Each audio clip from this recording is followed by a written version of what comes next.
Bonjour, bonsoir, chers téléspectateurs de Mandé TV. Merci de votre constante fidélité et merci surtout de nous suivre dans notre plateau magazine Réflexion politique.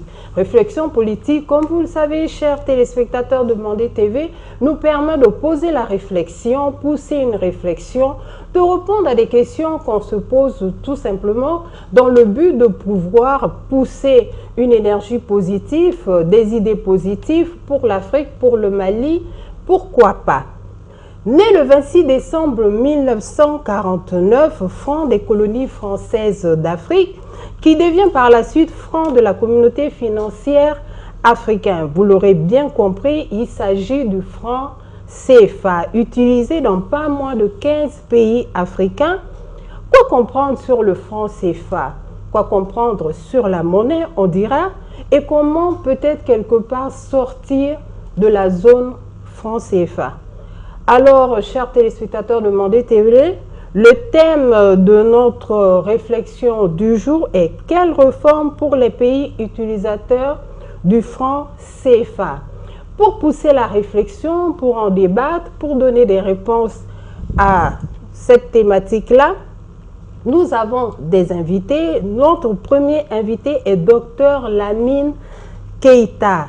Il est docteur en sciences économiques, consultant indépendant, auteur de plusieurs publications scientifiques sur l'économie.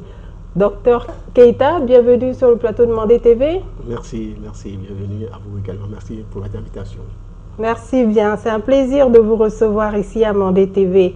Notre second invité est professeur Khalid Dembélé. Il est professeur d'économie à l'université de Bamako et doctorant. Maintenant, je pense que ça doit être bon ou toujours doctorant? Doctorant, oui. Doctorant en sciences économiques, économie chercheur au Centre de recherche d'analyse politique, économique et sociale, CRAPES Mali. Il est aussi également auteur de plusieurs publications sur les questions économiques. Professeur Dembélé, bienvenue. Merci beaucoup à vous pour l'invitation. C'est un plaisir de vous recevoir. Finalement, ce n'est pas votre première fois sur le plateau de Mandé TV. C'est un plaisir toujours de pousser une réflexion avec vous. Voilà, on vient de parler du franc CFA.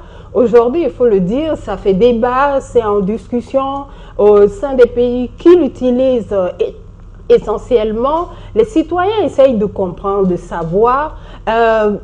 Quelque part, pour pousser tout ça, certains disent qu'on veut une souveraineté africaine, nationale. Pourquoi pas monétaire? Pourquoi pas monétaire? Il y a une mouvance qui se fait là. Qu'est-ce que vous en pensez par rapport à cela un petit peu? Oui. Oui, en fait, la problématique de la monnaie, c'est vrai qu'elle recouvre deux versants, à la fois économique et politique. Donc, il est évident que quand nous parlons de souveraineté, d'indépendance politique, ça ne peut pas être réel s'il n'y a pas de souveraineté économique.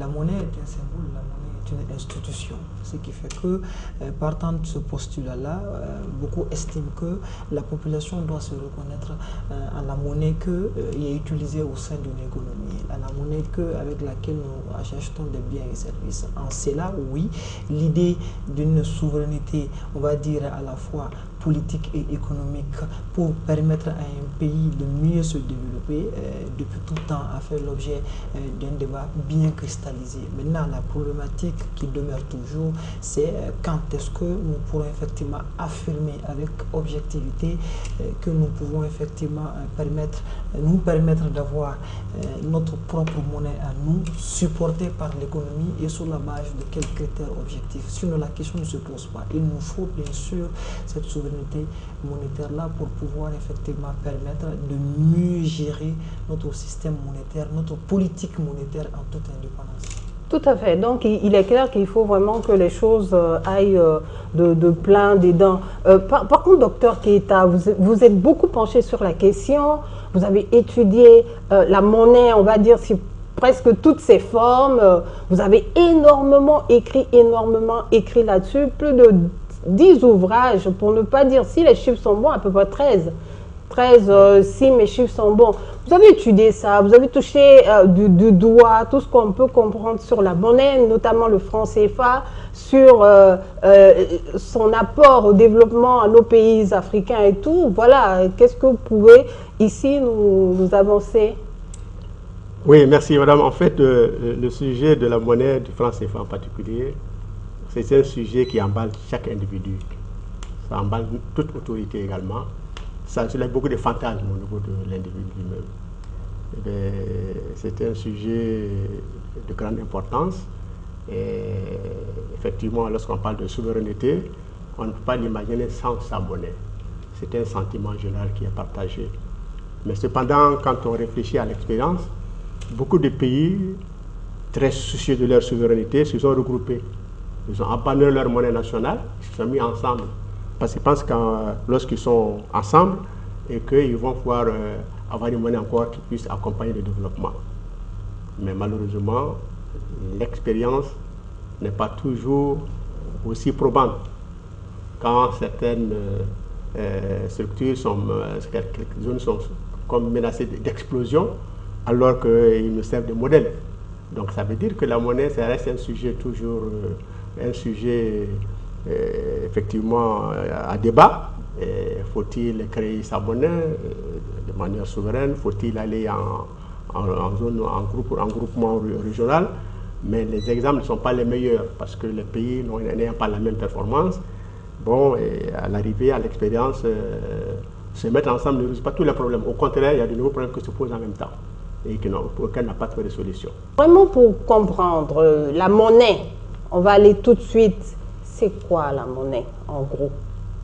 Pour ceux qui ne savent pas, pour les téléspectateurs, on est des économistes, on a appris tous la monnaie, mais je pense qu'ici, vu qu'il s'agit du franc CFA, il est quand même intéressant de savoir c'est quoi la monnaie. Je vais commencer par vous. Oui, en fait, la monnaie économiquement ne peut pas être définie sans effectivement spécifier, identifier ses rôles. En économie, généralement, depuis tout temps jusqu'à nos jours, les gens ont vu à la monnaie trois rôles spécifiques, trois rôles essentiels, à savoir un premier rôle de transaction, c'est un outil qui nous permet de faire des échanges de biens et de services.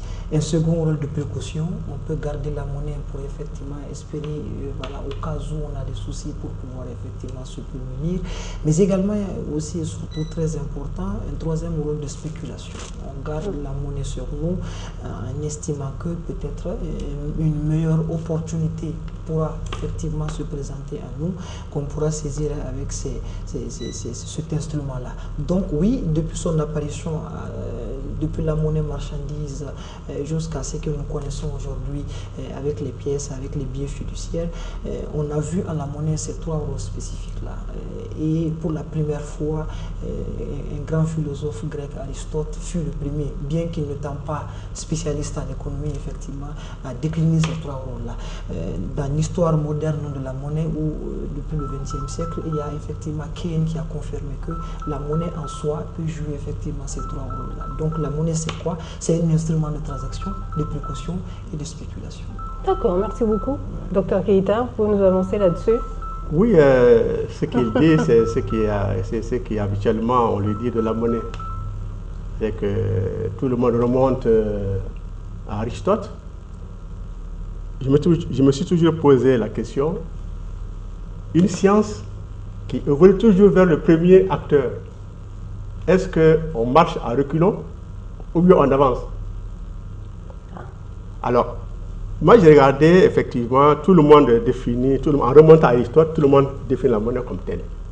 Je me suis posé la question, ou bien Aristote c'était un scientifique, ou bien c'était un prophète.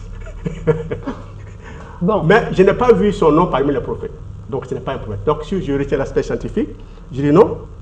Normalement, lorsque la science évolue, on doit pouvoir remettre en cause les premières hypothèses et les faire progresser. Mais si on est dans l'incapacité de le faire et que chaque fois on retourne en arrière, je vois comme s'il y a un blocage, un problème de méthodologie. Donc pour moi, c'est pourquoi moi je dis que la monnaie, on le définit par ces trois fonctions, mais en réalité, quelle est la chose là qui prend ces trois fonctions? C'est-à-dire qu'on ne peut pas définir quelque chose avec ses fonctions. Donc, c'est en fait, on le définit par l'usage qu'on en fait. Ce qu'on fait de la monnaie, c'est ce qu'on croit être le rôle de la monnaie. C'est ce qu'on croit être le rôle de la monnaie. Ce qu'on fait de la monnaie, c'est ce qu'on croit être les fonctions de la monnaie. Ok. Moi, j'ai trouvé qu'au-delà de l'usage pratique qu'on fait de la monnaie a un rôle spécifique qu'aucun autre instrument ne peut jouer à part la monnaie. Sur les autres fonctions de réserve, de compte, de spéculation, on peut trouver d'autres moyens de spéculation qui sont beaucoup plus rentables encore que la monnaie. Mais en revanche, la monnaie joue un rôle spécifique, un rôle d'instrument de mesure de la valeur des biens au cours des échanges au sein d'une collectivité déterminée. C'est-à-dire que dans toute collectivité, il y a un instrument communément accepté comme intermédiaire dans les échanges, comme monnaie. Donc son rôle là, on peut effectivement voir ce rôle qui sont déterminés par les trois fonctions à énumérer dans toutes les sociétés. Donc la monnaie est un instrument de mesure, c'est commun à une collectivité déterminée, ça veut dire qu'on ne peut pas prendre la monnaie d'une entité pour l'amener ailleurs. Vous donnez l'euro à un taximan aux États-Unis, il va le jeter par terre, il va le piétiner. Donne-moi l'argent, parce que l'argent c'est le dollar. D'accord. Ouais. D'accord, d'accord. Voilà, en fait, c'est mon maître. Qu'à cela nous tienne, je voudrais quand même au moins insister sur un fait. Quand on dit par exemple que la monnaie, c'est un élément qui permet de mesurer les unités, je pense que l'intérêt de mesurer les unités, c'est pour échanger, c'est pour faire des transactions. Donc, ce qui revient toujours à la fonction de transaction d'échange de biens et services. Donc, je vois très mal une autre définition de la monnaie qui peut effectivement lui faire retirer sa fonction principale qui est effectivement l'échange de biens et services. Mais aussi et surtout, il est important d'insister là-dessus. L'exemple qu'il a pris à la fin, quand tu donnes par exemple le franc CFA de la zone ouest à quelqu'un qui vit par exemple au Cameroun, même si c'est franc CFA, on sait que les XOX ne sont pas les mêmes, donc il va falloir que tu puisses faire des reconversions. Donc c'est lui qui piétine, ne sait toujours pas que l'argent qu'il tient entre ses mains pourrait effectivement être échangé contre une autre unité de mesure qui lui permet de... Donc la monnaie gardera toujours cette fonction spécifique-là qui lui permet effectivement de faire quoi? De faire, d'établir des liens d'échange de biens et services entre les individus. Justement, c'est ça, c'est là où se pose tout le problème en fait. Je crois que c'est là où se pose tout le problème parce que pour nous, Africains, dans le subconscient de l'Africain, on dit que l'Afrique, c'était un seul pays, un seul continent, il n'y avait pas de frontières, il n'y avait pas ça. Mais ça devient quand même très compliqué de savoir que le franc CFA dans la zone ouest africaine, on a du mal à pouvoir utiliser cette même monnaie au niveau de la Centrafrique. Et même dans la Centrafrique, figurez-vous que au niveau de Brazzaville, et au niveau de Kinshasa, souvent on ne peut même pas utiliser ces monnaies-là. Pourtant, c'est des pays totalement voisins. Donc, c'est un problème de parité, c'est un problème de convertibilité. J'aimerais bien pour qu'on puisse résumer, pour qu'on puisse mieux comprendre la monnaie aujourd'hui, la parité, la convertibilité. Qu'est-ce que vous allez nous dire pour qu'on puisse vraiment comprendre qu'est-ce qui se passe, pourquoi ça ne fonctionne pas, pourquoi ça ne s'emboîte pas. Et surtout qu'on parle beaucoup des réserves africaines qui se retrouvent dans des banques françaises. C'est aussi une histoire de convertibilité. Là-bas, il y a des parités qui s'opposent. Absolument. Peut-être répondre à la question par la fin. Les réserves qui sont à ce niveau, au niveau de la Banque de France, prime abord, il faut le dire, ça ne dépasse pas 2% de la croissance française. Donc, il ne faudrait pas penser que l'économie française est en train de fonctionner avec l'argent de l'économie de la zone ouest. Ça, c'est très important à préciser, même si j'admets que cet argent qui est garé là-bas peut nous servir dans nos pays quand la BCEAO, par exemple, accepte de le ramener. En fait, ça peut nous servir d'ouvrir la vanne des crédits, de faire baisser les taux d'intérêt, d'encourager l'investissement, chose qui va permettre d'accélérer les chômages. Donc, il y a beaucoup de gens qui se méprennent en disant que notre argent est au niveau de la Banque de France, l'argent est garé là-bas, l'économie française est en train de fonctionner sur la base sur d'autres plans. On peut vous pensez que c'est quand même une grosse fumée pour en réalité 2%. Alors moi ce que j'ai envie de comprendre, si c'est réellement 2% et que c'est tellement insignifiant pour l'économie française, alors pourquoi ils ne cèdent pas ça aux pays africains, tout simplement. Parce que, encore une fois, c'est à notre demande. C'est nous qui estimons que pour garantir la convertibilité, parce que c'est l'euro qui garantit la convertibilité illimitée. Quand un commerçant quitte avec son coton ici, va vendre à l'Europe, il ne vend pas avec le franc CFA. Il doit passer par d'autres monnaies pour lui permettre effectivement de commercer. Et en cela, le franc CFA n'est pas une monnaie de commerce international. Classiquement, on connaît le dollar, on connaît l'euro. Il y a d'autres monnaies maintenant qui se glissent un peu, notamment le yuan chinois et ainsi de suite. Donc, il faudrait se mettre d'accord que pour garantir cette convertibilité-là, il faut effectivement une réserve au besoin pour effectivement soutenir nos échanges à l'international. Je pense qu'il y a cet aspect-là. C'est vrai, j'insiste là-dessus, ça nous permet, si on arrive à les avoir au niveau de la caisse de la BCEAO, ça augmente la capacité de financement de la BCEAO au niveau des banques commerciales, notamment la BM, notamment la BNDA. Quand la BNDA ouvre ses ventes de crédit, ces banques commerciales-là vont baisser le taux d'intérêt, chose qui va effectivement booster l'investissement. Donc nous sommes à une époque, pour comprendre tous ces enjeux-là, moi j'estime que c'est la faiblesse même de l'économie qui fait cela. C'est le manque de transformation de notre économie qui fait qu'on est toujours à ce niveau avec une monnaie qui en réalité nous paraît souvent forte, mais qui ne nous arrange pas économiquement. Donc il est évident aujourd'hui que c'est l'économie même de la sous-région qui a du mal à se transformer sur le plan structurel pour soutenir une monnaie sur le plan commercial en termes de parité, en termes de convertibilité. Ok, l'économie de la région, je pense qu'on va avoir le temps de développer cela quand on arrive à poser ça. Mais en attendant, je veux pouvoir revenir vers Dr Keïta. Vous en pensez quoi sur la parité, la convertibilité? Voilà. Oui, parce que il y a en économie, il y a beaucoup d'aspects qui sont utilisés,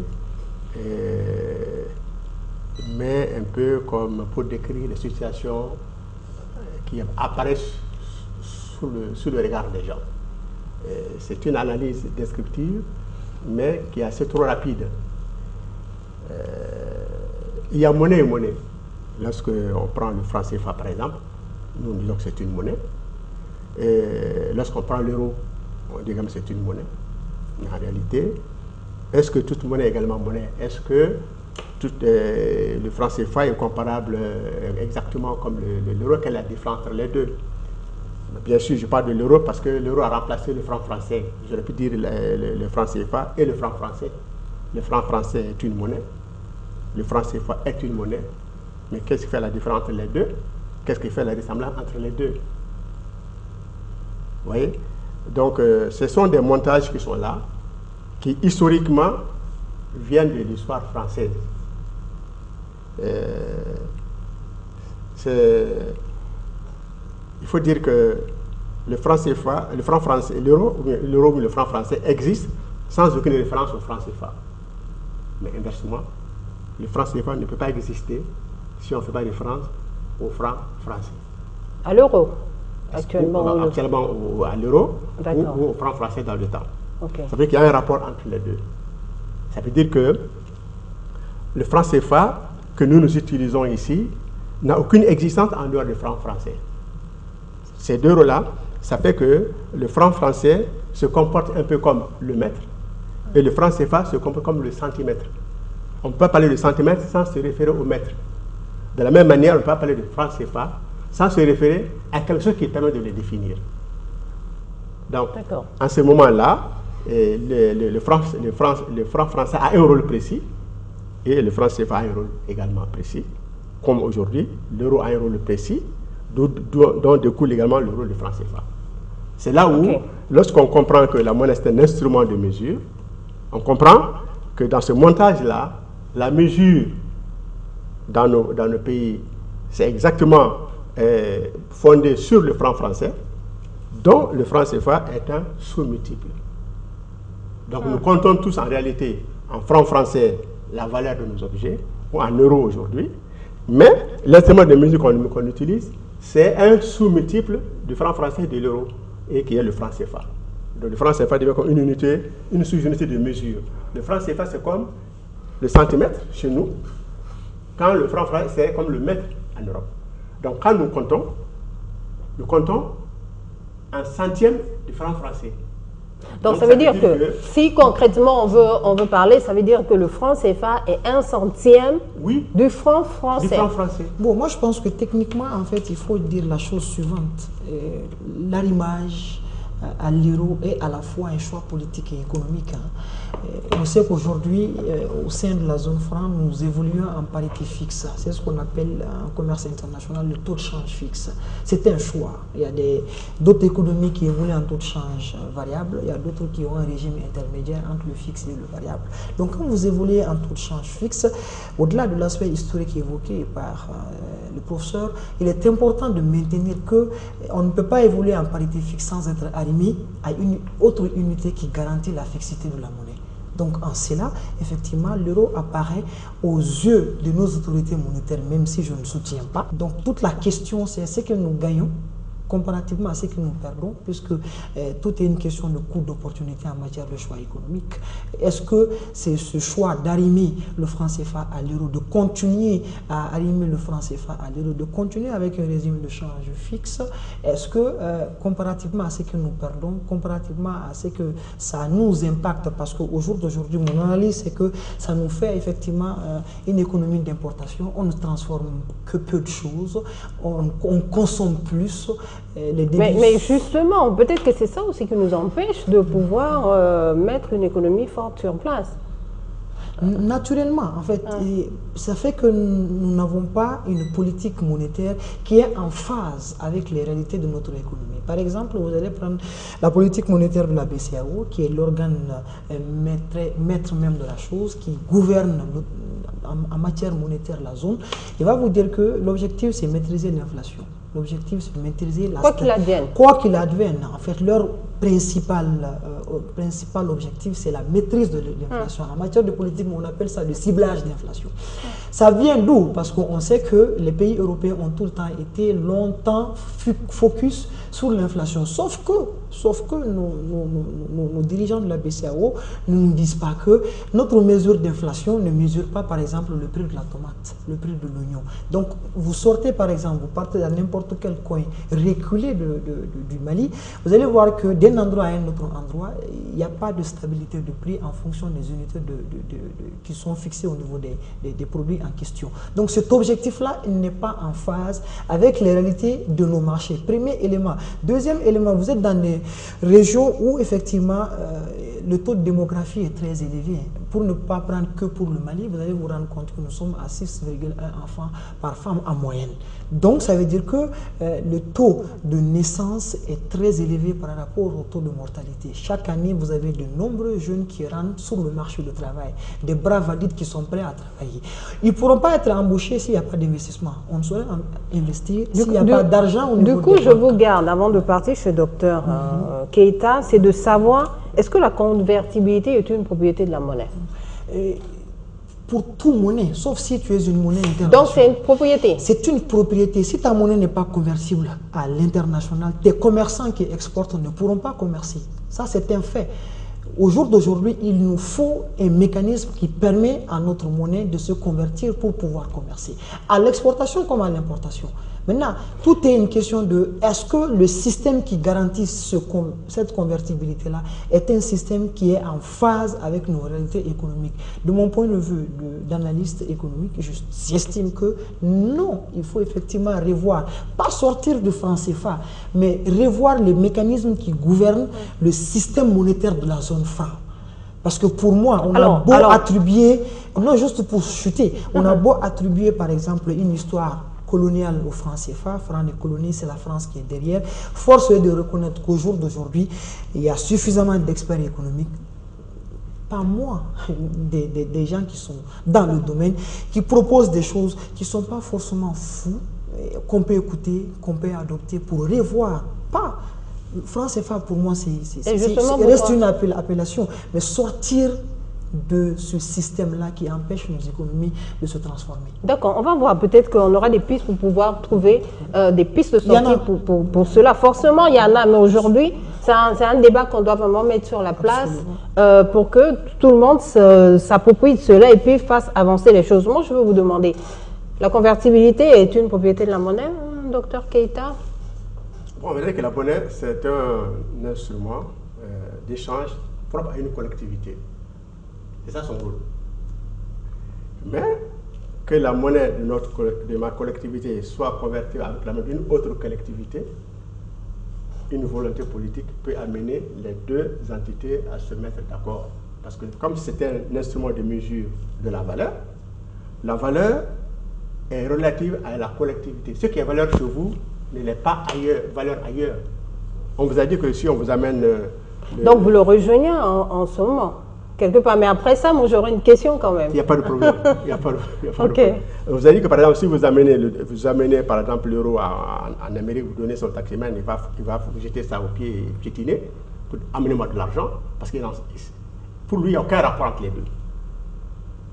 Ben, c'est ça la monnaie. Donc la collectivité est d'accord pour le faire, mais rien ne dit que ma monnaie peut être transférée à l'autre collectivité. Ce n'est pas possible. Parce que c'est relatif la valeur même, c'est relatif à la collectivité elle-même. Ça dépend de ces valeurs qui ne sont pas les mêmes qui sont partagées ailleurs. Mais dans la pratique, le dollar a été comme cette monnaie internationale qui a été acceptée partout, mais ça c'était un cas pratique où historiquement le dollar a permis, avec un grand effort de financement, à rétablir l'économie occidentale européenne, et puis à créer un besoin énorme de dollars qui a fait que le dollar était au moins aussi bon que l'or. Il rapporte de l'intérieur, l'or ne rapporte pas de l'intérieur. Donc le dollar finalement s'est imposé comme ça comme une monnaie internationale. Sinon la convertibilité n'est pas une propriété de la monnaie. La preuve, le CFA que nous avons là, on l'a défini pour que ça circule uniquement en Afrique de l'Ouest, alors que en Afrique centrale, c'est exactement les mêmes définitions, mais on dit que ils s'ignorent. Vous m'avez enlevé ça de la bouche. C'est une décision politique qui est là. Cette collectivité a cet instrument de mesure, cette monnaie, c'est propre à eux. L'autre aussi a aussi. Et rien n'exige que les deux puissent échanger quand on sait que techniquement les deux sont les mêmes. En fait, moi je pense qu'il est important de rappeler que c'est mon maître, hein, mais je me distancie. Non, écoute, je crois que je me distancie totalement. Oui, donnez votre réflexion.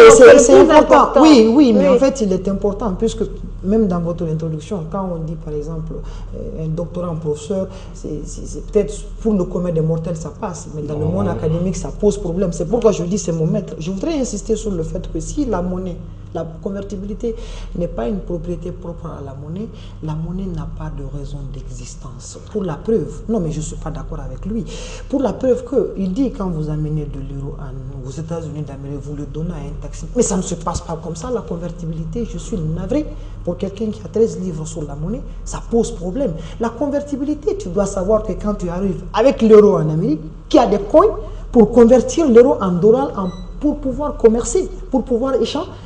C'est de cette convertibilité dont il est question. Une monnaie qui te permet, si à défaut de quitter de l'euro chez toi pour aller, par exemple, du dollar chez toi pour aller sur une autre zone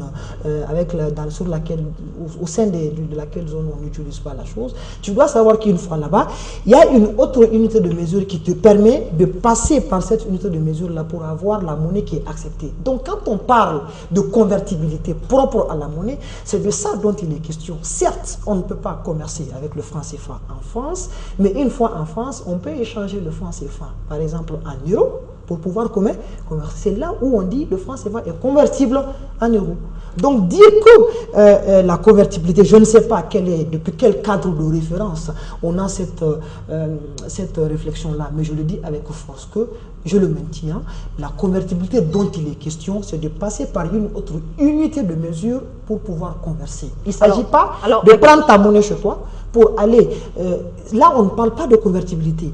L'exemple qu'il prend, on parle de monnaie d'échange internationale. C'est-à-dire une monnaie qui a reçu le statut d'être acceptée partout où la monnaie part. Ça, c'est différent de est-ce que le monnaie peut être convertible à une autre monnaie pour te permettre de commercer? La réponse est évidemment oui.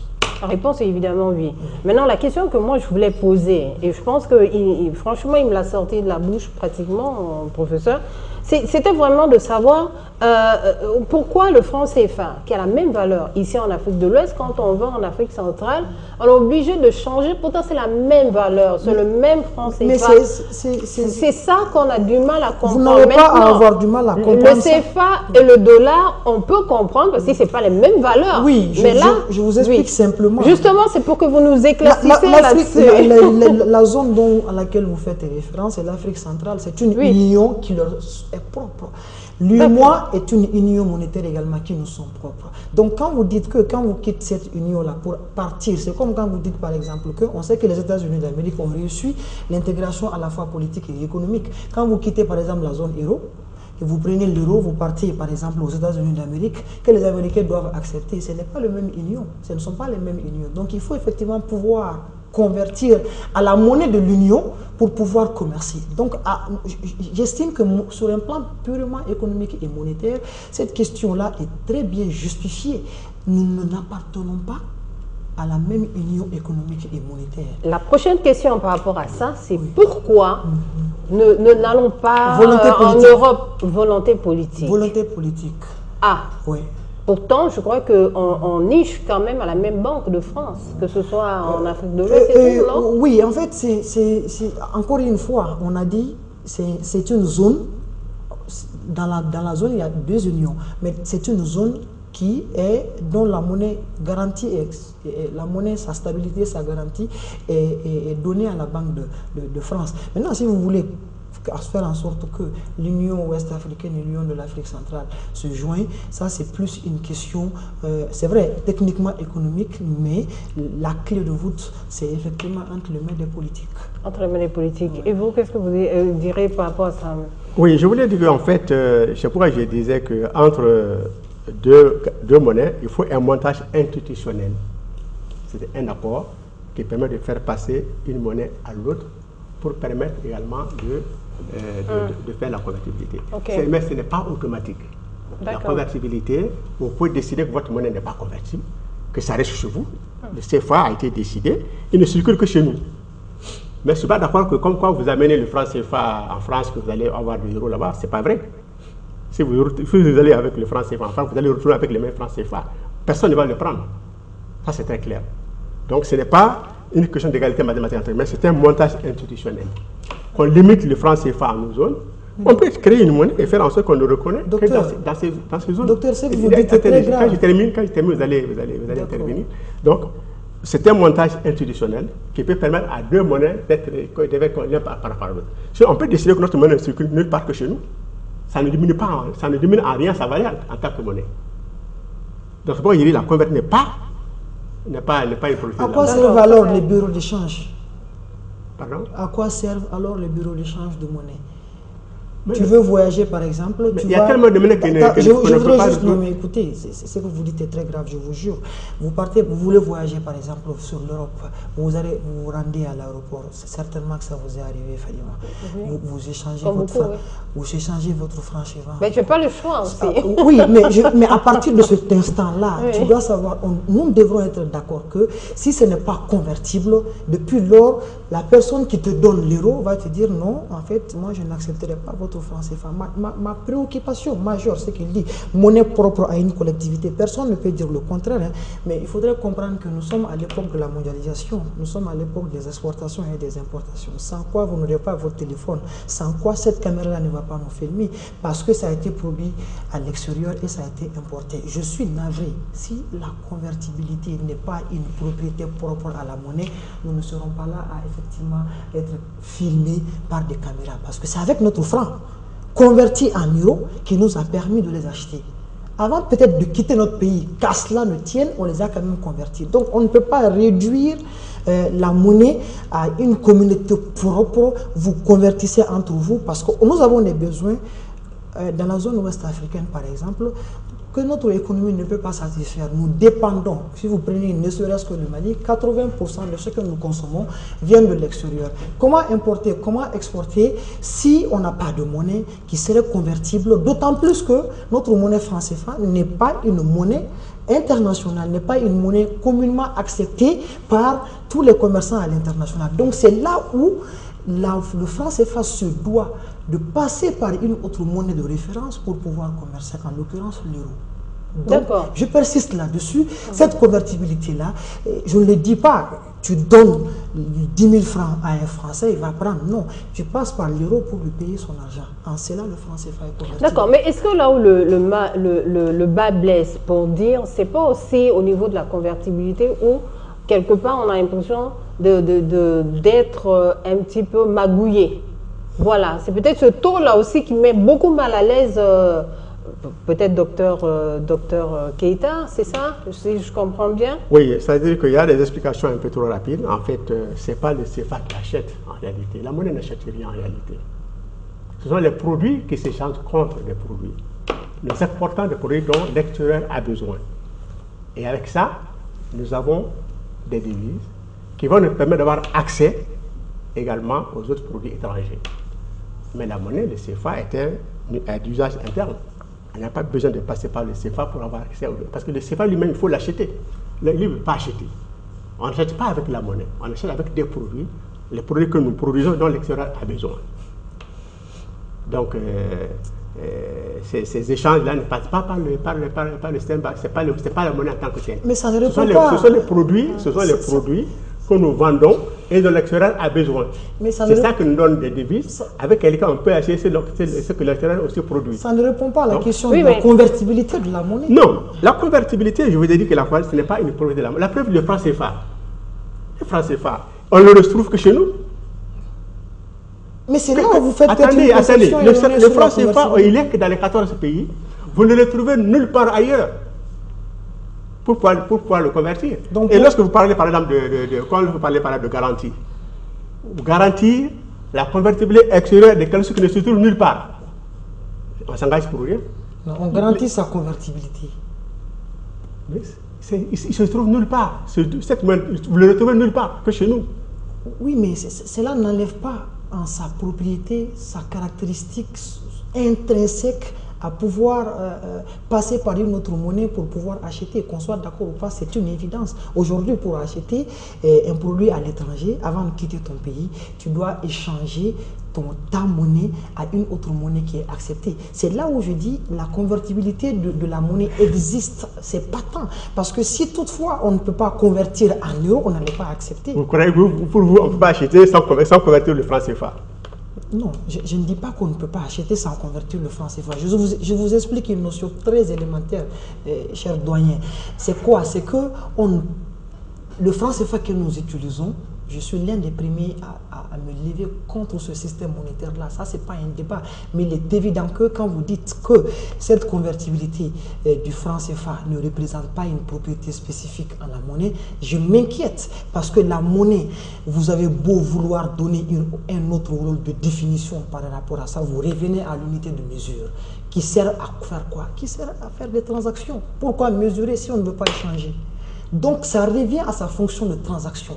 Et pour cela, pour quitter par exemple le Mali avec ton CFA, on te dit ton CFA est convertible en euros qui va te permettre d'acheter. Et c'est là où je dis le débat se pose. Maintenant, quand vous dites on amène aux États-Unis, ce n'est pas un débat. Quand vous amenez le dollar au Mali, je suis navré, un taximan ne va pas l'accepter s'il ne sait pas que il pourra trouver un bureau d'échange qui va prendre le dollar et échanger par exemple en franc CFA. Donc cet exemple de mon point de vue est incongru. Moi j'estime que le franc CFA est convertible à une propriété de convertibilité en euros dans les bureaux d'échange comme nous le constatons ici même au Mali. Avant de quitter, tu échanges ton franc CFA en euros. Une fois par exemple dans un autre pays, tu échanges maintenant l'euro à la monnaie acceptée par les commerçants de ce pays-là. Donc l'euro reste l'unité qui nous permet de convertir notre monnaie à une autre monnaie pour pouvoir échanger.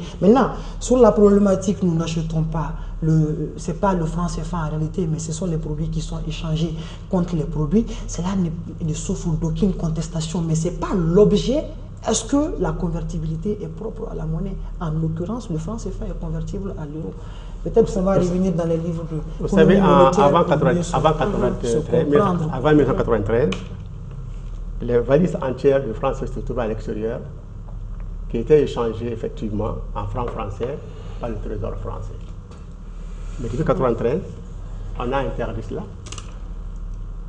C'est bon, j'ai dit que c'était un montage institutionnel. Aussi, peut-être pour mettre en place un mécanisme. Voilà. Naturellement. Donc, Okay. c'est ce qui fait que la convertibilité n'est pas une fonction de la monnaie en tant que telle, parce que vous avez, même ce franc CFA que vous Mais le devient par la suite, dont vous parlez, peut-être. si vous amenez ça en France aujourd'hui, vous retournez avec votre franc CFA. C'est pourquoi je vous dis pour vous... Ensuite, donc quand on a arrêté ça en 1993, depuis lors, vous ne pouvez pas dire que vous allez amener le franc CFA à l'extérieur. Mais pas le système bancaire. Vous pouvez faire des opérations à partir d'ici. Mais à partir du système bancaire. Mais si vous allez vous amenez votre franc CFA, même en France déjà qui garantit ça, mais vous allez retourner avec votre franc CFA. D'accord. Mais d'où la convertibilité, mon vieux. On Non, ne peut pas aller avec une monnaie pour aller acheter dans un autre pays sans le convertir. Mais c'est le Ou bien c'est moi de qui garantie. Même comprends, parler de garantie. La France qui garantit ce franc CFA là. Même en France, vous ne pouvez pas le convertir là-bas. Ne me prenez pas comme étant porte-parole défenseur du système franc CFA. Non, moi je t'informe tout simplement. D'accord, tout ça, ça devient... On ne peut pas demander ça parce que c'est converti pour dire qu'on va... C'est là où je dis que peut-être votre conception de la convertibilité, c'est l'échange des biens et services. Non, je vous ai écouté en fait. Si, il y a beaucoup de grands pays, par exemple, même la Chine, et récemment, la Chine est en train de faire de sa monnaie une monnaie internationale. Sinon, autrefois, c'est une monnaie pratiquement locale. Donc pour vous, une monnaie internationale est égale à une monnaie convertible. Donc toute monnaie qui n'est pas internationale n'est pas convertible. Mais justement. C'est là où je dis que peut-être... Une monnaie qu'on peut retrouver ailleurs. Il y a problème. Parce que vous avez vu, en fait, une monnaie internationale qui sert pour le commerce international, lui, il le prend au même titre qu'une monnaie convertible. Or, la monnaie, sa convertibilité est définie par rapport à une autre unité de mesure. Le franc CFA, sa convertibilité, c'est pourquoi je dis c'est élémentaire, je suis navré. Le franc CFA, sa convertibilité est définie par rapport à quoi? Par rapport à l'euro. Maintenant, si ça a une convertibilité illimitée, je ne saurais m'aventurer sur ce terrain-là, mais il est évident qu'au jour d'aujourd'hui, sauf catastrophe, avant de quitter ton pays, tu peux convertir ton franc CFA en euros pour te permettre de converser. Ça fait partie d'ailleurs de l'un des principes fondamentaux du système de la zone, qui est la convertibilité illimitée. Donc, quand on vient dire aujourd'hui que ce n'est pas propre à la monnaie et que ce n'est même pas le franc CFA que nous sommes en train de convertir, je m'inquiète. D'accord. On va essayer d'avancer à ça. Le débat, on va... Je crois que prendre le choix à la lettre, en réalité, si les monnaies sont convertibles, ce sont les dispositions qui sont prises. Mais, comme je l'ai dit encore une fois, c'est une création locale qui répond à un système de valeurs déterminé. Pour que cela soit comparé avec une autre, il faut un montage institutionnel. C'est ce que j'ai dit. S'il n'y a pas de montage institutionnel... C'est là où, docteur, je vous dis que si vous dites par exemple, à l'entame de mon propos, je pense que j'ai été le premier à dire que la monnaie est un instrument de souveraineté. En cela, donc, c'est un instrument local. Mais au jour d'aujourd'hui, la mondialisation, la globalisation, l'interconnexion des économies font que si ta monnaie ne peut pas te permettre de passer par une autre monnaie pour acheter un autre bien, en quoi ça sert de garder la même monnaie?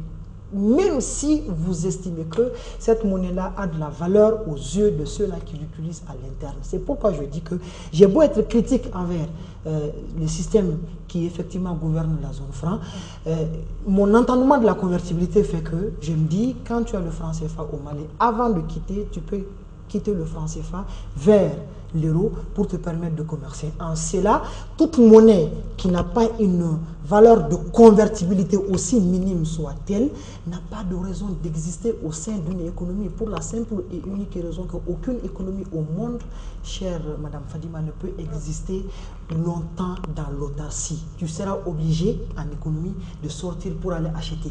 Et pour sortir pour aller acheter, il a parlé des devises. Je suis navré. Qu'est-ce qui amène ces devises-là? Il faut d'abord avoir une monnaie, il faut d'abord échanger avec les uns et les autres pour constituer une devise, pour constituer une garantie. Donc la monnaie reste toujours au centre de cette convertibilité-là qui te permet de passer par un autre mécanisme afin de pouvoir commercer. Tu veux importer au Mali, juste pour sortir, importer au Mali, estimons qu'il n'y avait pas de convertibilité et que c'est un instrument propre à nous. Il n'y a aucun mécanisme qui assure ça.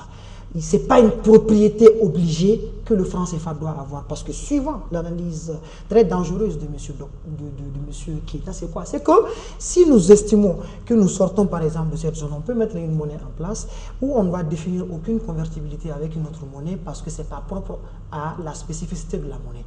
En cela, si nous voulons importer des biens que nous n'arrivons pas à produire chez nous, on ne trouvera aucune monnaie à travers laquelle nous pourrons passer pour effectivement acheter nos biens et services à l'étranger. Et c'est ce qui est tellement dangereux dans la satisfaction des besoins. Je pense que vous retrouvez quelque part, parce que quand je vous écoute, lui il fait le début, docteur Keïta fait plutôt le début de la chose et vous faites la fin. Parce que pour lui, pas pour le défendre non plus, mais c'est pour essayer de comprendre tout ça et que pour nos téléspectateurs aussi, c'est que pour lui, la convertibilité n'est pas une propriété de la monnaie en tant que telle. Mais après, il y a un mécanisme qui se met en place, il y a des accords qui se mettent en place pour que cette convertibilité puisse se faire. Si je résume bien, c'est ça. On se retrouve là maintenant. Oui, en fait, moi, qu'est-ce que je dis en fait, quand vous dites que ce n'est pas propre à la monnaie, mais que ça peut le devenir, c'est que vous estimez que c'est au second plan. Une monnaie qui ne peut pas se convertir à une autre monnaie pour acheter des biens et services, je dis cette monnaie n'en est pas une. Dès le départ. Dès le départ. Parce qu'il faut qu'on soit un peu logique dans le raisonnement. La logique, c'est quoi? Il a voulu, par exemple, dans un premier temps, dire que peut-être que quand on remonte jusqu'au père fondateur de ces fonctions-là, est-ce qu'on ne va pas devant en reculant? Mais lui-même, après, il reconnaît que la monnaie est définie selon peut-être sa fonction d'unité de mesure. Mais pourquoi on va mesurer si ce n'est pas pour faire des transactions? Or, ces transactions ne se limitent pas qu'à un espace donné. C'est-à-dire, il n'est pas spécifique qu'au Mali. Les Maliens, pour avoir de l'iPhone, pour avoir du Samsung, pour les Android, les téléphones, ils doivent importer. Pour ça, ils doivent passer par exemple, tout un circuit, pour effectivement, c'est là où je dis que on peut dire que cette convertibilité, c'est là où je serais très poignant, très critiquant. Cette convertibilité rapporte quoi à l'économie de la zone? Cette convertibilité en termes d'avantages comparatifs, en termes de coûts d'opportunité, de pertes et d'avantages, nous rapporte quoi? Mais dire qu'une monnaie n'a pas besoin de s'assurer une convertibilité propre en elle pour effectivement jouer ses fonctions d'unité de mesure à travers la définition que le grand maître a donnée, j'estime que c'est inquiétant de mon point de vue. Ça c'est bien parce que c'est deux approches de perception par rapport à la monnaie qui sont totalement démontrées ici sur le plateau de Mandé TV. On va essayer d'avancer avec vous, téléspectateurs de Mandé TV. Aujourd'hui, il s'agit du franc CFA évidemment. Quels sont les avantages et les inconvénients?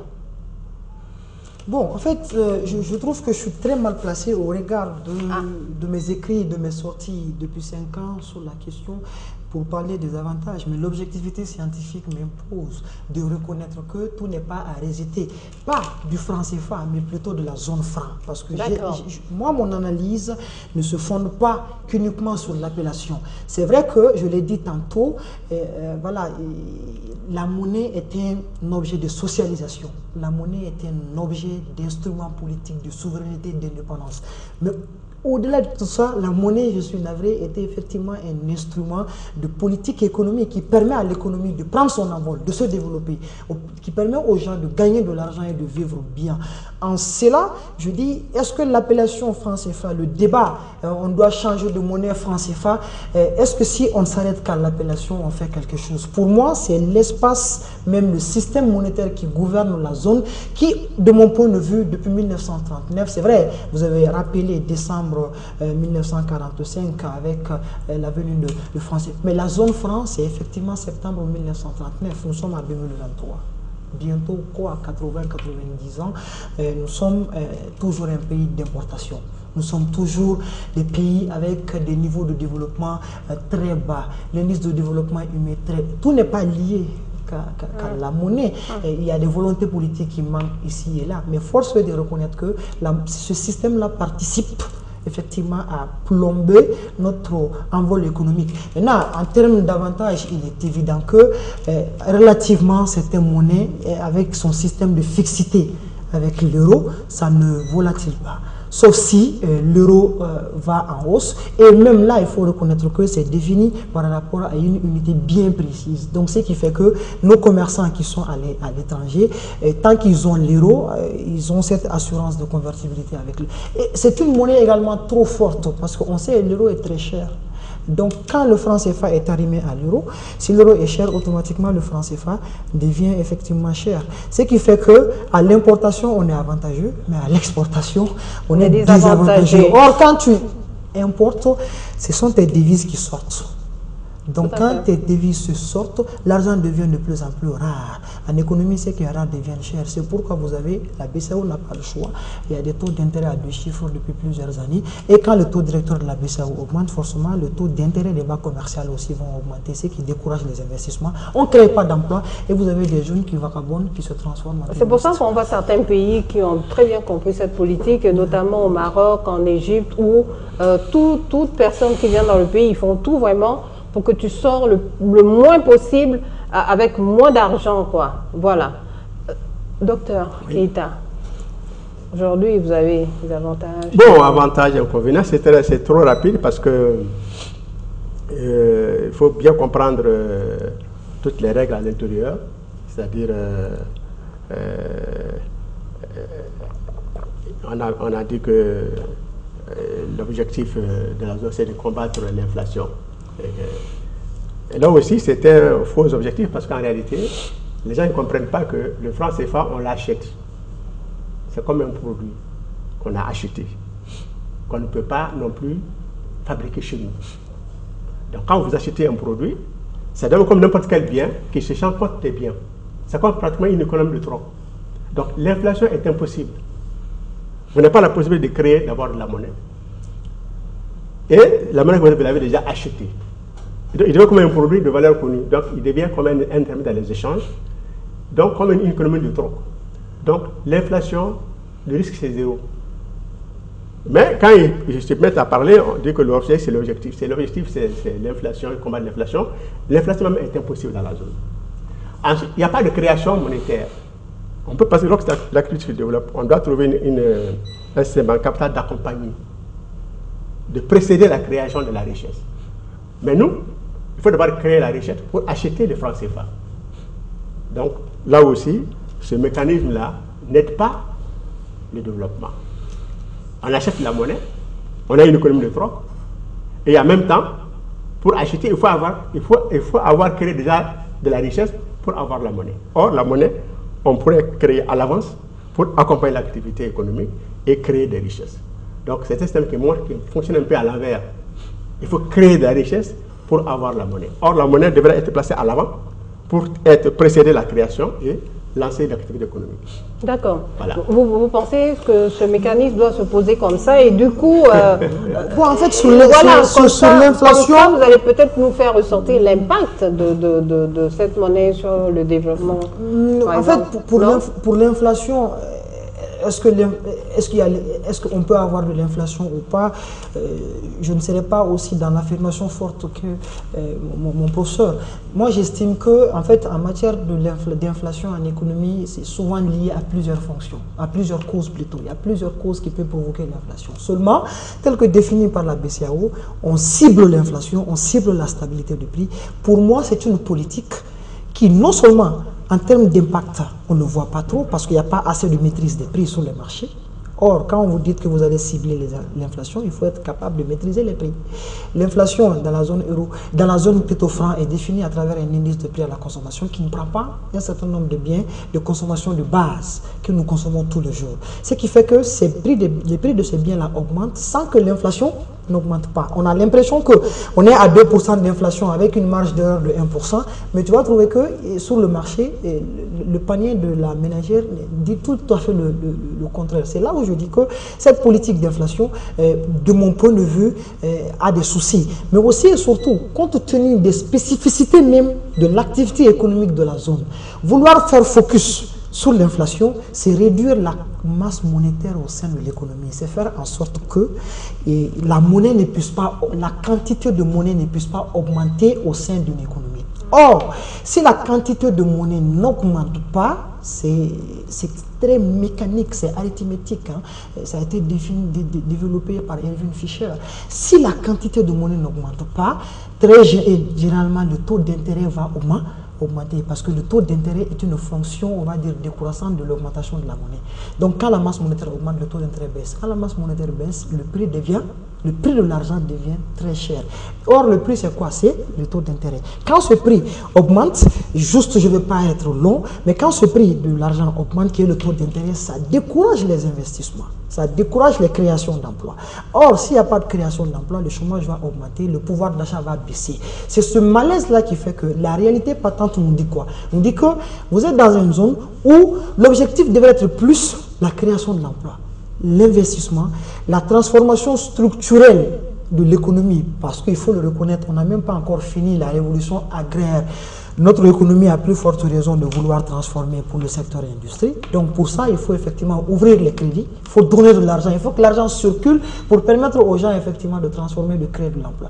Maintenant, second volet, est-ce que je suis d'accord sur la création monétaire telle que définie par mon doyen? Je pense que c'est difficile d'admettre ça. Oui, il y a de la création monétaire à partir du moment où tu ouvres un compte à la banque, où on crédite la compte, automatiquement la monnaie se crée. Quand vous partez à la banque, c'est que vous voyez quand vous ouvrez un compte. Peut-être que lui, il ne définit pas, il va peut-être plus loin que ça, mais quand on se limite à cela, oui, ce mécanisme de création monétaire existe au niveau de la zone UEMOA. J'insiste là-dessus, l'un des plus critiques de cette zone-là. Vous en faites partie. Mais à fond, à 1000%. On a très bien compris. On va essayer d'avancer parce que le temps, ça court.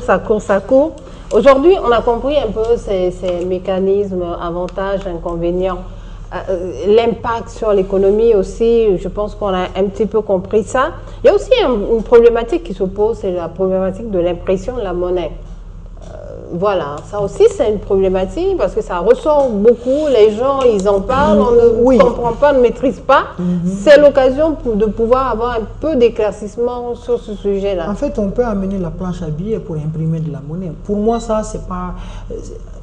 Pour des souverainistes, des gens qui aspirent à une vraie souveraineté, il est bon d'avoir des machines chez vous pour effectivement imprimer votre monnaie. Mais le mécanisme de la création monétaire ne se limite pas à faire tourner la planche à billets pour faire des billets de banque. Il faut qu'il y ait une activité. C'est là où je suis un tout petit peu à l'antipode du raisonnement du vieux qui consiste à dire que la monnaie doit venir avant l'activité économique. Mieux, moi je pense que les deux doivent aller ensemble, ou que l'activité économique, la monnaie soit reposée sur l'activité économique. C'est la monnaie qui soutient, c'est l'activité économique qui soutient la monnaie. Et non le contraire. Vous ne pouvez pas imprimer des planches à billets dans une économie où il n'y a pas d'activité. Dans une économie où il n'y a pas un fort échange de biens et de services. Donc je pense que oui, pour une question de souveraineté, il est important qu'on ait nos machines, il est important qu'on ait nos dispositifs propres à nous, à l'interne pour imprimer. Mais de mon point de vue, ça ne résout pas l'intégralité du problème. On peut imprimer ailleurs, l'argent va venir si le mécanisme est bien ficelé. Même si je suis d'accord que c'est plus simple quand on a la machine sur nous. Docteur Keïta. Oui, mais en fait, il y a un aspect mécanique qui me paraît pas le plus important, c'est la fabrication des billets. Donc, que ce soit fabriqué à l'intérieur, que ce soit fabriqué à l'extérieur, pour moi, je pense que c'est un aspect mécanique de la gestion monétaire. Maintenant, quant à la création, avoir la capacité d'avoir la quantité de monnaie que l'on souhaite et au moment qu'on veut, et en toute liberté, en toute souveraineté, là il est nécessaire d'avoir la capacité, d'avoir cette disponibilité chez soi. Comme j'ai dit, nous on achète notre franc CFA. Donc même si on a ce besoin aujourd'hui, on ne peut pas l'avoir parce qu'on va l'acheter au départ. Donc la politique qui va être fondée sur ces réserves qu'on va lancer dans l'économie, on va te bloquer à ce niveau-là. Parce qu'il faut acheter la monnaie au départ. D'accord, donc l'idéal, ça c'est clair et net, il vaut mieux avoir nos planches de billets. L'idéal c'est de sortir de ce système monétaire qui gouverne la zone franc. C'est de revoir les principes du système monétaire qui gouverne la zone franc. la parité fixe, la convertibilité illimitée et la libre transférabilité. Quand on prend leurs impacts sur l'économie en termes de développement économique, on voit que, même si tout ne se résume pas à la monnaie, on voit que en termes de pertes, ça ne nous avantage pas beaucoup. C'est là où je dis, franc CFA ou pas franc CFA, il faut revoir les principes qui gouvernent le système monétaire, pas de l'UEMOA, mais de la zone franc, c'est important. À défaut, quitter la zone franc. D'accord, donc ça veut dire tout de même qu'il est nécessaire de mettre en place des réformes. Oui. Et moi, j'aimerais qu'on puisse savoir déjà réellement le pourquoi et comment. Le pourquoi et comment, je pense que tout est d'abord lié à une volonté politique. Vous avez vu, on peut ne pas être d'accord entre nous, mais des deux côtés, tout le monde estime qu'il faut des réformes. Il faut voir en sorte qu'on puisse effectivement aller de l'avant. Et des avis, il n'en manque pas. Des propositions, on n'en manque pas. Moi, j'estime qu'il faut voir dans un premier temps, est-ce qu'on peut évoluer vers un taux de change intermédiaire, à défaut de ne pas quitter complètement l'euro, de voir si on peut être arrimé à une autre monnaie étrangère. Le yuan chinois existe, le livre sterling anglais, et cela va nous donner davantage de liberté à nos autorités monétaires de la BCEAO dans le choix des politiques économiques quand il s'agit peut-être de cibler l'inflation ou de faire une politique accommodante pour le taux de chômage. Ça, c'est peut-être la première chose. La seconde des choses, pourquoi? Moi, je pense que pourquoi aujourd'hui nous devons réformer, nous devons essayer de quitter ça? Parce que la transformation de notre économie, de la zone, spécifiquement de chacun de nos pays, en dépend. On ne peut pas investir, je suis navré, quand l'argent ne coule pas. Et pour que l'argent coule, il faut que le taux baisse. Pour que le taux baisse, il faut que la BCEAO ait plus de réserves à son niveau pour effectivement investir et encourager cet investissement-là. Et enfin, je l'ai dit tantôt, je veux le répéter, je pense que c'est plus une volonté de culture économique de l'homme politique qu'autre chose. J'ai l'impression que les politiques, il y a certains politiques qui en parlent, mais ils n'ont pas suffisamment de culture économique. Ils ne sont pas suffisamment pénétrés par la question, par ses enjeux, ses avantages, ses perspectives, les défis qu'il faut relever sur ce plan-là pour prendre à bras le corps et puis partir dans ce sens-là.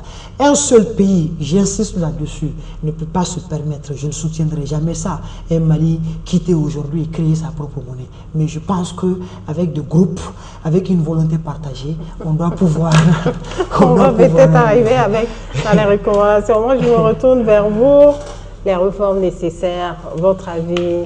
Oui, bon, c'est vrai que je dis que le sujet de la monnaie mérite d'être encore mieux connu.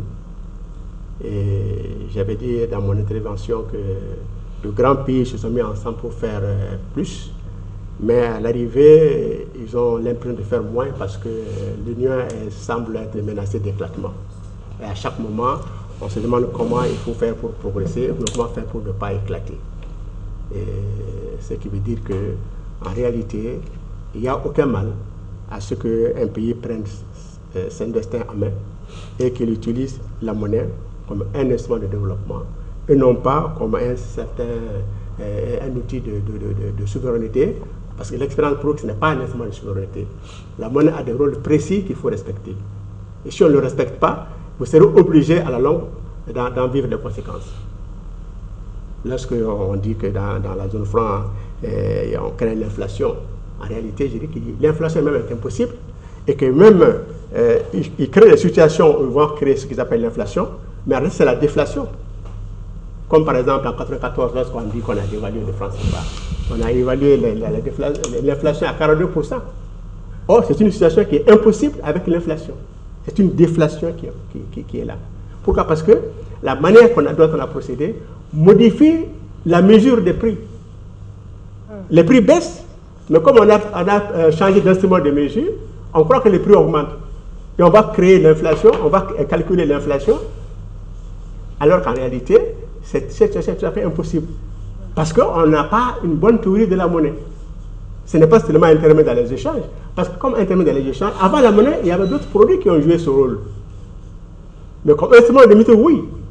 Comme instrument de mesure, on permet de la valeur des objets, on le connaît. Mais si on prend un autre produit à la place de la monnaie, on sait qu'il y a les équivalences, mais on ne connaît pas la valeur. En fait, mais avec la monnaie, on a la valeur de manière précise. Ouais. Et on peut mesurer. Donc c'est pour dire que, encore une fois, on ne connaît pas très bien notre zone. On ne sait pas trop comment ça fonctionne. Et il faut qu'on sache que ça vient de très très loin. et qui était un mécanisme de financement uniquement du trésor royal. C'est tout. D'accord. Oui, en fait, moi, je voudrais l'exemple de 94 sur la dévaluation, peut-être ça tient du contexte. Aujourd'hui, quand les prix augmentent, l'inflation, ce n'est pas autre chose. Une hausse généralisée et durable des prix. C'est ça l'inflation. Quand les prix augmentent pendant une longue période de façon durable, soutenue, on parle d'inflation. Donc on ne peut pas dire qu'au jour d'aujourd'hui, d'ailleurs quand il dit ça, il soutient la BCEAO en disant qu'il n'y a pas d'inflation, parce que c'est ce que la BCEAO dit. La BCEAO dit par exemple que le taux d'inflation de la zone n'a pas dépassé la marge définie, donc il n'y a pas d'inflation, que les prix sont maîtrisés. Or, sur le terrain, sur le marché, on voit que ne partons pas sur les prix administrés, la pompe, le gaz, on sait que c'est connu, mais partons sur le marché, on va se rendre compte tout de suite que la tomate, l'oignon, un certain nombre de produits consommés quotidiennement par les consommateurs, achetés par les ménagères, ne sont pas du tout maîtrisés. Et ce sont les prix qui augmentent à n'importe comment, et d'une zone à une autre zone, et pendant souvent une longue période.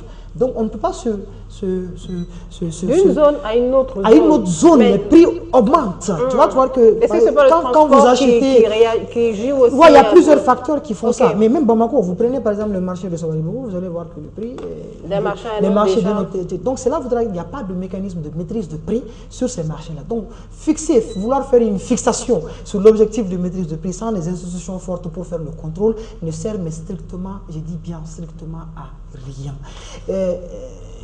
L'autre point, c'est quoi? C'est que, oui, la monnaie n'est pas un instrument de souveraineté. Et ça dépend de comment est-ce qu'on voit en la monnaie, parce que la monnaie est un instrument de socialisation. La monnaie permet aux gens de se rapprocher, de se faire connaissance, d'échanger. La monnaie rapproche des relations, la monnaie établit des connaissances, la monnaie fait en sorte qu'on se reconnaît en un symbole. C'est là où tu as pas mal de grands penseurs qui ont écrit dans ce sens-là pour dire que, au-delà de son rôle d'échange de biens et services, en soi, c'est un symbole avec lequel les peuples se reconnaissent. D'ailleurs, si vous avez suivi un peu avec le Brexit, qu'est-ce qui arrive en 2018-2019? La Grande-Bretagne, à un moment donné, a estimé qu'ils ne se reconnaissent plus en euros.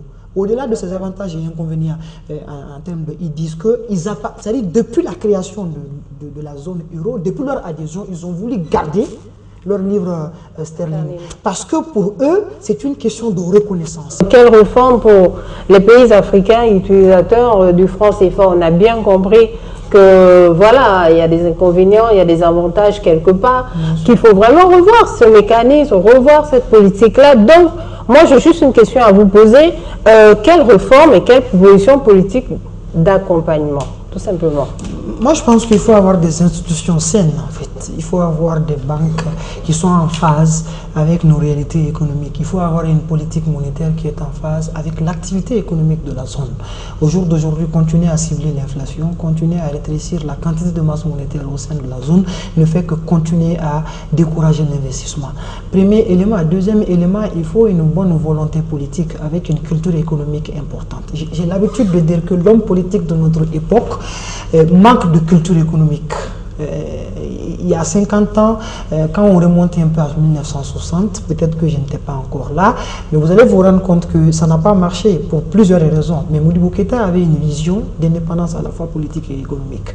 Donc, il ne s'agit pas de faire comme lui, il ne s'agit pas de retourner au même clash avec nos partenaires étrangers, mais il faut voir dans quelle mesure nous pouvons effectivement aller ensemble. Moi, je soutiens vraiment une sortie groupée qu'une sortie individuelle de la zone franc. J'estime que si nous devons sortir de la zone franc, on doit essayer de sortir de façon groupale. Essayons de voir ensemble les mécanismes qui gouvernent la zone. J'ai tantôt évoqué la fixité qui, de mon point de vue, au regard du volume d'échanges à l'international, n'a aucun sens. Il faut évoluer vers, on va dire, à défaut d'un régime de change variable, d'un régime de change intermédiaire. Peut-être 80% euros, 20% yuan. Mieux, il faut voir, on dit libre transférabilité, ça n'a aucun impact sur nous parce que 84% de nos échanges à l'UEMOA se passent avec l'extérieur. Il n'y a pas d'échange assez intra-UEMOA.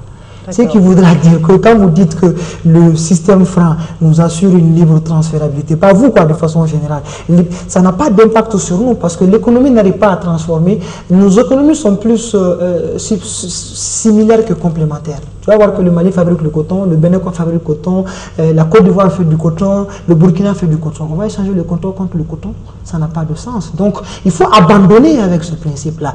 La libre convertibilité illimitée, oui, ça permet de garantir effectivement à nos commerçants de pouvoir effectivement changer leur monnaie en dollars ou en euros pour pouvoir échanger. Mais encore une fois, je suis certain que quand on va évoluer vers un système intermédiaire, cela va permettre effectivement à l'économie de se développer davantage et à l'investissement de décoller. Donc, de mon point de vue, une vraie culture économique de l'homme politique de notre temps, revoir les principes de fonctionnement, quitter la fixité, venir avec un régime intermédiaire. Un, de deux, revoir ce système de transférabilité qui n'a aucun impact réel, évident sur nous, et la convertibilité de mon point de vue, même si j'estime que c'est bon, je pense que quand on va évoluer sur la fixité, forcément on va évoluer sur la convertibilité.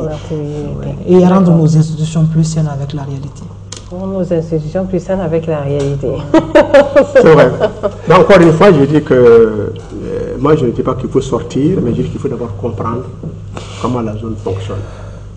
C'est quelque chose qui existait avant nous, avant qu'on soit connu comme État, qui a été mis en place pour des objectifs précis qui n'ont jamais changé.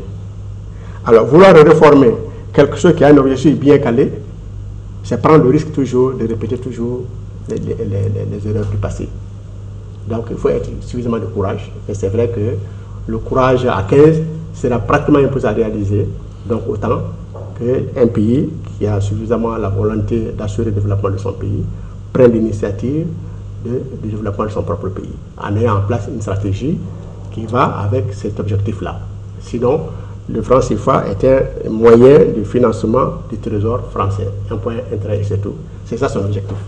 C'est ça son objectif. Mais comment, voilà, concrètement, pour un pays comme le Mali qui a besoin d'investisseurs, l'économie, voilà, n'est pas extrêmement forte, comment concrètement ça peut se mettre en place et que nos dirigeants puissent comprendre? Voilà, on va... Oui, le Mali a beaucoup de richesses et c'est un pays qui est excessivement riche. Donc, on se disait comment on va financer l'armée pour se défendre. La preuve est là qu'on peut bien financer ça et être au top niveau de l'équipement. Ça veut dire que ce sont des produits, encore une fois, qui s'échangent contre des produits. Et ces produits, le Mali en a. Le Mali n'est pas un pays pauvre. Donc, on peut bien construire notre développement aujourd'hui avec les potentialités que nous avons pour en faire une réalité. Vous savez, monsieur le doyen, vous savez qu'on a 480 milliards de dettes sur 3 ans pour pouvoir faire ça à ces dépenses. Donc, vous avez échangé quel produit contre les machines qui sont venues au niveau de l'armée? C'est un investissement impérial. Donc, c'est là où on a beau bomber les poitrines pour dire que nous sommes un pays riche, on a l'or, on a le pétrole, c'est une malédiction des ressources naturelles, je ne vous l'apprends pas. Un, de deux, on a quelles compétences, quelles ressources aujourd'hui? Trois, on a quelle vision politique pour effectivement mieux exploiter ces choses-là? Donc, moi, de mon point de vue, sur ces questions monétaires-là, mêler le fait qu'on a pu acheter les armes et ces deux débats qui n'ont strictement, de mon point de vue, aucune influence l'un sur l'autre. De mon point de vue, je pense qu'il faut être d'accord que sur 3 ans, 480 milliards de francs CFA de dette. Et ça, c'est parce que d'ailleurs, on n'a pas pu avoir tout ce qu'on voulait sur le marché international, si on allait aller plus. D'accord. Mais allez-y, continuez, vous étiez sur une... Oui, je dis que la sécurité n'a pas de prix. C'est la première étape d'abord pour parler d'économie. Donc je pense que cet effort-là, il fallait le faire, il fallait le réussir. Et je pense qu'on va le réussir et que l'économie va venir par la suite. Et je crois d'ailleurs dans les annonces récentes, c'est effectivement le volet qui vient. Parce que la sécurité est là, on l'a assuré, c'était vraiment inattendu. Aujourd'hui, c'est fait. Maintenant, on peut passer à autre chose maintenant. Donc, on peut passer à l'économie. À l'économie, mais quand même, pour moi, je ne suis pas la super spécialiste en économie. Ouais. Je vous suis, hein, je suis vos raisonnements tous les deux. J'essaie d'intégrer tout cela.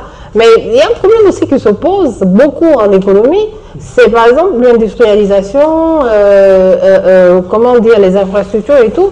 Et on sait que c'est un peu juste. Oui, il y a plusieurs initiatives en ce sens. Et aujourd'hui, on pense que nous exportons des produits bruts et qu'il est important que nous puissions introduire une zone de transformation de ces ressources-là. De transformer sur place, c'est plus simple. Une bonne partie de ces ressources-là. D'accord. Donc c'est une richesse inestimable. Si on a la source de la création et de la richesse, pourquoi ne pas être un acteur dans la filière? C'est là aussi que le problème se pose, hein? Ouais. Carrément. Non, c'est une condition politique du point de vue sur le coton, et, des initiatives sont en cours. L'or également, les initiatives sont en cours pour raffiner sur place. Le coton peut transformer également sur place. Donc les unités qui fonctionnaient et qui ont été fermées, qu'on veut les réhabiliter, tous dans les mêmes objectifs. Il faut avoir on a les potentialités pour les transformer en réalité. Aujourd'hui, je pense que ce combat doit être mené, on peut le faire. Si on ne le fait pas, l'expérience prouve qu'à 70 ans, on n'a pas pu le faire dans le cadre que nous avons aujourd'hui. Donc il y a lieu quand même de penser à faire du nouveau quand l'ancien ne marche pas, après avoir fait ses preuves. Je crois que c'est tout à fait possible. D'accord, merci beaucoup messieurs. Nous arrivons pratiquement à la fin pour clôturer ici. Et voilà, assez limité. Vous allez nous donner quelques grandes lignes de vos recommandations et en même temps votre mot de la fin. Bon, j'estime que, je l'ai dit au risque de me répéter, il est important que nous sommes dans cette zone de à peu près 1939. Nous sommes en 2023. C'est pas comme on le souhaite. On ne jette pas l'anathème sur tout sur la zone franc, mais on estime que ce n'est pas à hauteur de souhait. Donc, mon débat, mon propos, c'est pas contre la France, c'est pas le franc CFA qui me pose problème, mais plutôt le système monétaire. Si vous voulez, changeons le système monétaire avec ces principes que je viens d'évoquer précédemment. Continuons à appeler la monnaie F avec la lettre Falima. Ça ne me poserait pas de soucis. Mais j'estime qu'aujourd'hui, l'heure est venue évidemment de prendre ces réflexions-là au sérieux sur effectivement la réforme de la zone en fonction de ces principes de fonctionnement. Et je pense que peut-être on n'est pas là pour défendre, pour parler de sécurité, est-ce qu'on a réussi ou pas. Je ne suis pas trop d'accord sur certains points évoqués, mais peut-être que ce n'est pas l'objet du c'est justement une réflexion, hein. Chacun sort la réflexion. Quel est votre mot de la fin? Oui, le mot de la fin, je pense que les politiques doivent faire en sorte d'avoir une vraie culture économique. Nous sommes à ce niveau-là parce qu'ils n'ont pas été assez courageux sur le plan économique de prendre les décisions qu'il faut. Bien sûr, sur la base des avis techniques donnés par les économistes. Donc, j'estime que loin de toute fanfaronnade, on est souverain, il faut se rendre à l'évidence que nous sommes un petit pays, parmi d'autres petits pays en Union, peut-être très grand de par notre histoire. On a connu des royaumes, on a connu de grands hommes, mais la réalité économique internationale fait qu'on a besoin des autres nations, surtout autour de nous, pour faire un bloc afin de réussir les réformes sur la zone franc. D'accord, merci beaucoup. Bon, je pense que nous avons besoin de connaître notre histoire, de tirer les leçons et de se projeter pour l'avenir. Bon, je pense que la conclusion va être très très courte ici, mais c'est l'objet de tous mes écrits. Comment faire en sorte pour que nous devenions une zone de développement et non pas une zone de pauvreté, parce qu'on a toutes les potentialités qu'il faut. Parce que la première chose, il faut connaître notre zone. C'est pourquoi j'explique qu'en 1994, par exemple, sans nous rendre compte que les pays ensemble, ils ont payé à la France quelque chose comme 35 milliards d'euros en une matinée sans s'en rendre compte. D'accord. Parce qu'on ne connaît pas la monnaie. Donc ça, c'est des explications très claires qui sont données, les preuves que j'ai été établies. Comment la zone nous permet justement de prendre de l'argent et de financer l'extérieur. Donc ce n'est pas pour financer l'intérieur. Et ce n'est pas nouveau, j'explique que c'est lié à ce système-là, depuis le Moyen-Âge français jusqu'à nos jours, tout simplement par une manipulation frauduleuse de la monnaie, qu'on n'a pas encore compris comme un instrument de mesure. Si on comprend que c'est un instrument de mesure, on comprend qu'en réalité, toute la politique que ça peut remplacer une grosse unité de mesure par une petite unité de mesure et à faire empocher la différence par le gestionnaire. D'accord, merci beaucoup. J'en profite pour montrer cela à nos téléspectateurs de Mandé TV. C'est le 13e document sorti de Dr Lamine Keïta, de l'anti-économique du franc CFA au développement repensé. Voilà, donc c'est son dernier livre. Vous trouverez ça dans toutes les librairies de la place. Voilà, pour ceux qui s'intéressent à l'économie, au franc CFA.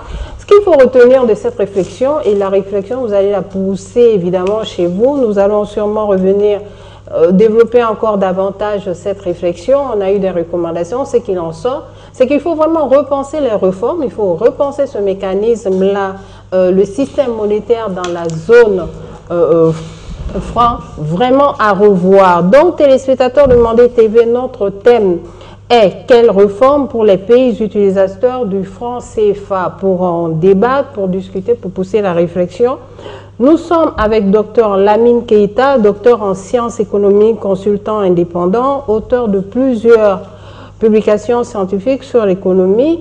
Et également, nous sommes avec professeur Khalid Dambélé, professeur d'économie à l'université de Bamako et doctorant en sciences économiques, économiste, chercheur au Centre de recherche d'analyse politique, économique et sociale, CRAPES Mali, auteur de plusieurs publications sur les questions économiques. Alors, on se dit à la prochaine. Messieurs, merci beaucoup.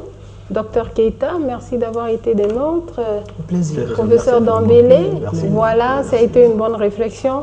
Donc, les spectateurs de Mandé TV, poussez la réflexion chez vous, vous aurez davantage des réponses. Je pense qu'on vous a donné pas mal de réponses aussi sur le plateau de Mandé TV.